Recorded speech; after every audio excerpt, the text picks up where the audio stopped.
छत्तीसगढ़ के 14 रियासतों में से एक रायगढ़, जिसे लोग सांस्कृतिक नगरी के नाम से भी जानते हैं। रायगढ़ की प्राचीन इमारतें आज भी रायगढ़ की महिमा का गान करती है।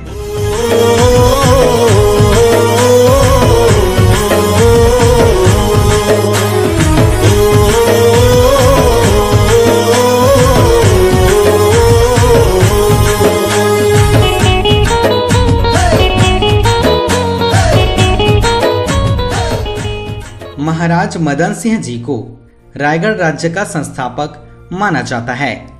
महाराज मदन सिंह जी महाराष्ट्र के चांदा जिले के बैरागढ़ ग्राम से आए थे। पहले रायगढ़ संबलपुर राज्य का हिस्सा था। बाद में महाराज मदन सिंह ने सन 1625 ईसा में अपना स्वतंत्र रायगढ़ राज्य स्थापित कर लिया। मदन सिंह के बाद उनके उत्तराधिकारी तखत सिंह, बेद सिंह, दिलीप सिंह, जुझार सिंह, देवनाथ सिंह, घनश्याम सिंह, भूपदेव सिंह, चक्रधर सिंह व ललित कुमार सिंह राजा बने। उल्लेखनीय राजाओं में देवनाथ सिंह का नाम आता है। माना जाता है 1857 की क्रांति के समय जब पूरा देश अंग्रेजों के खिलाफ खड़ा हो गया था, उस समय रायगढ़ के राजा देवनाथ सिंह ने अंग्रेजों की सहायता की, जिसके कारण लोगों के दिलों में देवनाथ सिंह के प्रति क्रोध की भावना पैदा होने लगी। देवनाथ सिंह के बाद घनश्याम सिंह व भूपदेव सिंह राजा बने। भूपदेव सिंह देवनाथ सिंह के पुत्र थे। सन 1867 में भूपदेव सिंह का जन्म हुआ। राजा भूपदेव सिंह 1894 से लेकर 1917 तक रायगढ़ रियासत के शासक थे। भूपदेव सिंह को 1894 में राजा की उपाधि के साथ सिंहासन पर बैठाया गया। अंग्रेजों ने भूपदेव सिंह को रायगढ़ रियासत की प्रथम राजा बहादुर के रूप में मान्यता दी। 22 मार्च 1917 में भूपदेव सिंह की मृत्यु हो गई। मृत्यु के पश्चात उसके बड़े बेटे नटवर सिंह को रायगढ़ रियासत का उत्तराधिकारी बनाया गया, परंतु नटवर सिंह राज्य के प्रबंधन को संभालने में असमर्थ साबित हुए, इसलिए इसे ब्रिटिश सरकार के नियंत्रण में रखा गया।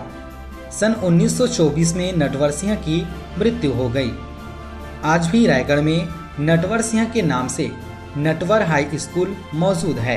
मृत्यु के पश्चात उसके छोटे भाई चक्रधर सिंह को उत्तराधिकारी बनाया गया। इसका जन्म 19 अगस्त 1905 में हुआ था। राजा चक्रधर सिंह 23 अगस्त 1924 को सिंहासन पर बैठे। वहां 1924 से 1947 तक रायगढ़ के राजा थे। राजा चक्रधर सिंह एक श्रेष्ठ राजा के रूप में उभरे। वे स्वयं एक महान संगीतकार व तबला वादक थे। उन्होंने संगीत, साहित्य और नृत्य जैसे विभिन्न क्षेत्रों में काम किया। वह रायगढ़ को भारत के सांस्कृतिक मानचित्र में एक नई पहचान दिलाई।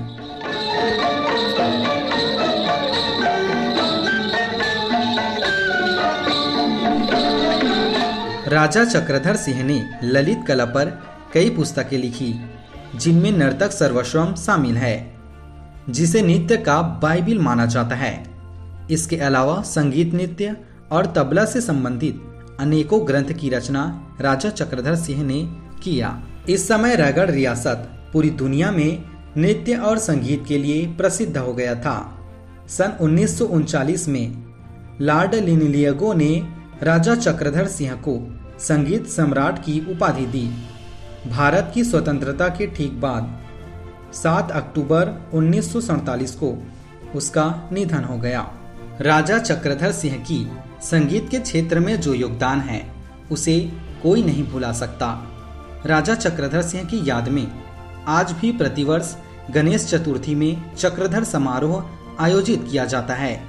राजा चक्रधर सिंह की मृत्यु के बाद ललित कुमार सिंह रायगढ़ रियासत के अंतिम राजा बने, परंतु कुछ महीने की शासन करने के पश्चात 1 जनवरी 1948 में रायगढ़ रियासत को भारतीय संघ में शामिल कर लिया गया। सन 1952 में ललित कुमार सिंह कांग्रेस के उम्मीदवार के रूप में घरघोड़ा से विधानसभा सदस्य बने। कहते हैं ललित कुमार अपने जीवन के अंतिम वर्ष कंगाल के रूप में गुजारे।